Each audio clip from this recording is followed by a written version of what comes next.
அஸ்ஸலாமு அலைக்கும் வரஹ்மத்துல்லாஹி வபரகாத்துஹு. அன்பார்ந்த இஸ்லாமிய உறவுகளே, மற்றுமொரு சவுத் சைட் மூலமாக ஒரு பதிவில் உங்கள் அனைவரை சந்திப்பதில் மகிழ்ச்சி அடைகிறேன். உண்மையிலே இவ்வளவு காலமும் எனது பதிவுகளை நான் பதிவேற்றிருந்தேன். வாட்ஸ்அப் மூலமாக, ஃபேஸ்புக் மூலமாக நான் பதிவேற்று அதற்கான ஆதரவு அளித்த, அதை பார்வையிட்டு என்னை பாராட்டிய, ஊக்குவித்த, துவா செய்த அனைவருக்கும் எனது மனமார்ந்த நன்றியை தெரிவித்துக் கொள்கிறேன். அத்துடன் இப்போது நான் யூடியூப் சேனலுடனே ஆரம்பித்து வைத்திருக்கிறேன். உங்களுடைய சப்ஸ்கிரைப் பண்ணி என்னை ஆர்வமூட்டுகள். சமகாலத்தில் நடக்கக்கூடிய விடயங்கள், விசேஷமாக சமூகத்துக்காக என்ன நடக்கிறது, சமூகத்துக்காக குரல் கொடுத்து கொண்டிருக்கிறேன். அதை எனக்கு அவங்களுடைய ஆதரவு வேண்டும். இன்ஷா அல்லாஹ் நான் எதிர்பார்க்குறேன். இன்ஷா அல்லா அல்லா அவங்களை ரஹ்மத் செய்வானாக. இன்றைக்கு எடுத்துக்கொண்ட விஷயம் என்னன்னு சொன்னால், வீண் விரயம். இப்போ வீண் விரயம் என்னும் போது நாங்கள் உதாரணம் எடுத்துக்கொள்ள ஃபஸ்ட்டுக்கு இந்த கல்யாண வீட்டில் முன்னுக்கு பின்னுக்கு சாப்பாடு எல்லாம் மிக்க ஓகே. அதுக்கு பிறகு பல சாப்பாடுகள், அதாவது அந்நிய கலாச்சாரங்கள் எப்படி அவங்கள செய்யுங்க, அந்நிய மதங்கள் அது மாதிரி சாப்பாடுகள் செஞ்சு கொண்டு போகிறாங்க. ஆகவே இது பயங்கரமான வீண் விரயம். இப்போ மாற்று மத சமூகங்கள் சொல்கிறாங்க, உங்களோட வெடியில் சரியான அநியாயம் நடக்கிறது. ஏன்னு சொன்னால், கல்யாணம் முடிஞ்ச பிறகு அந்த ஊத்த டெக்டர் காரணம் வந்தாலும் சொல்லி பார்க்குறாங்க, அந்த அளவுக்கு சாப்பாடு வீசப்படுகிறது. கருப்பு பேக்குகளில் போட்டு போட்டு போட்டு நாங்கள் நீங்கள் பார்க்குறோம், நீங்களும் பார்த்துருக்கீங்களா, எல்லோரும் பார்க்குறது தான். ஆகவே எங்களுக்கு தேவையாக்கி விதம் அதிகமாக சாப்பாட்டை சமைத்து அப்படியே நாங்கள் வீசுகிறோம். பெரிய இஸ்ராஃப். உண்ணுங்கள், பருகுங்கள், வீண் விரயம் செய்யாதீர்கள் தான் சொல்லப்படுகிறது. ரசூலுல்லாஹி சொன்னாங்க. ஆகவே நான் சொல்ல வந்தேன் என்னன்னு சொன்னால், இப்படி வீண் விரயம் செஞ்சு கொண்டு போகிறேன். இன்னொன்று தான் இந்த பர்த்டே பார்ட்டி என்று ஒரு பார்ட்டி, அண்ட் ஆனிவர்சரி பார்ட்டி என்று ஒரு பார்ட்டி. இதெல்லாம் அந்நிய கலாச்சாரங்கள். இப்போ சாதாரண எடுப்போமே, இப்போ சில வீட்டுகளில் நடக்கிற விஷயம் என்ன, இப்போ அன்றைக்கு கல்யாண வீட்டுக்கு கொடுத்த உடுப்பு அடுத்த கல்யாணத்துக்கு கொடுக்குறதில்ல. 2-3 மாதம் கொடுத்தா சிலமே அது அப்படி ஒரு மாதிரி புதிய ஒன்று தான் எடுக்கிறது. இன்றைக்கு அன்றை நடந்த இந்த என்னது இயற்கை அழிவினால் இன்றைக்கு பாதிக்கப்பட்டிருக்கக்கூடிய மக்கள், பெரிய பெரிய கோடீஸ்வரங்கள் பாதிக்கப்பட்டிருக்கிறாங்க. ஏன்னா அவருக்கு இன்றைக்கு உங்களுக்கு தெரியும் நடந்தது, பள்ளி வாசல்களை சாப்பாட்டுக்காக அவர்கள் கையேந்திருக்கிறதை நாங்கள் பார்த்தோம். எல்லோரும் உதவிகள் செய்தாங்கள், ரஹ்மத் செய்யணும். ஆகவே அந்த மாதிரி அழிவுகள் வர காரணம் என்றால் நாங்கள் செய்யக்கூடிய இந்த இஸ்ராஃப் காரணமாக. மற்றது என்ன விஷயம் என்றால் அந்த உடை விஷயத்தில் செல்வது தான். அப்போ பெண்கள் இப்படி போகிறாங்க, ஆண்களும் அதை செஞ்சு கொண்டு போகிறாங்க.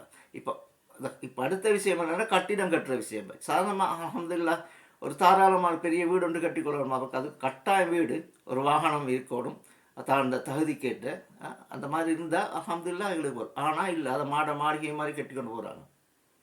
அந்த பாமர மக்கள் மன்னிக்க வேண்டும், இந்த ஏழை மக்கள் மிகவும் கஷ்டத்துடன் இருக்கிறார்கள். அவர்கள் சாப்பாட்டுக்கு வழியின்றி இருக்கிறார்கள். இவங்களும் ஆடம்பரமான வாழ்ந்து கொண்டிருக்கிறதை நாங்கள் பார்க்குறோம். அப்போ தயவுசெய்து நாங்கள் இதுகளை நிறுத்திக்கொள்ள வேண்டும். அடுத்தது தான் நாங்கள் செய்யக்கூடிய இன்னொரு பிழை என்னன்னு சொன்னால், நேரத்தை வீண் விரயம் செய்கிறது. நேரம் பொண்ணாதன்னு சொல்கிறாங்க, நேரம் பொண்ணானது. ஆகவே டைம் இஸ் கோல்ட். இப்போ நான் சொல்ல வந்து என்னென்னா, அந்த நேரத்தை வீணாக்கிட்டு என்ன சொல்கிறேன், ஐயோ எனக்கு அது டைம் இல்லை, எனக்கு இதுக்கு டைம் இல்லை. டைம் இருக்குது, இந்த 24 மணி நேரம் இருக்குது. அந்த டைம் இல்லைன்றது என்னன்னு தெரியுமா, நாங்கள் ப்ரையாரிட்டி பண்ணுறதில்லை. இந்த வேலைக்கு ப்ரையாரிட்டி பண்ணுறதில்லை. நாங்கள் வெள்ளனை கிளம்போணும், சுப கிளம்போணும், தொழணும். அதுக்கு பிறகு எங்களுக்கு மாஷா அல்லாஹ் நியாயமான டைமிங் அந்த 24 hours தான். ஆக சவுர்களே நாங்கள் அதை அதாவது என்ன டைம் மேனேஜ்மெண்ட்னு சொல்கிறது. அதை நாங்கள் ஷெட்யூல் பண்ணி போட்டால் டைமிங்கு பதறுவாங்க. ஸ்கூல் போலவும் அப்படித்தான், வேலை போராக்களும் அப்படித்தான். இப்போ அடுத்தது தான் இந்த வீண் விரயமாக இந்த உடுகளை எடுத்துக்கொண்டு இன்றைக்கி நாங்கள் பார்க்குறோம். நிறைய கிளாஸுக்கு போகிற பிள்ளைகள் என்ன ஆடம்பரமாக எடுத்துக்கொண்டு போங்க. அது ஆடை அணிந்தும் அணியாதவர்கள் மாறி அதுக்கு ஆயிரக்கணக்கான செலவழித்து கொண்டு நிர்வாணமாக பாதையிலே பகுதி நேர வகுப்புகளுக்கு டியூஷனுக்கு போகிறத நாங்கள் பார்க்குறோம் இல்லையா, பார்க்கலாம் தானே. அப்போ இதுக்கு நாங்கள் வகை செல்ல வேண்டிய அந்த பெற்றார்கள் தானே எடுத்து கொடுக்குறது, அந்த பிள்ளைகளும் அதை எடுத்துக்கொண்டு போகிறது. அப்போ அந்த கூட்டத்துக்கு அல்லாஹ் என்ன சொல்கிறான், சுவர்க்கத்தில் வாடையை கூட நுகர மாட்டாங்க.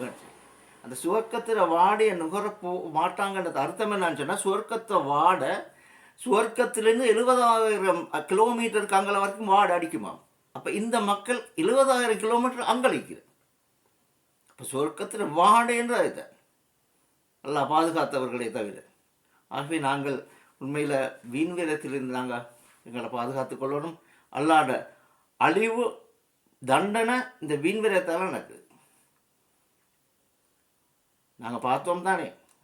இன்றைக்கு நான் திரும்பவும் சொல்ல வந்தேன் என்னன்னா, பெரிய பெரிய பெரிய கோடீஸ்வர சாதாரண செல்வந்தர்கள் அல்ல, எனக்கு ஒன்றுமே இல்லாமல் இருக்கிறாங்க.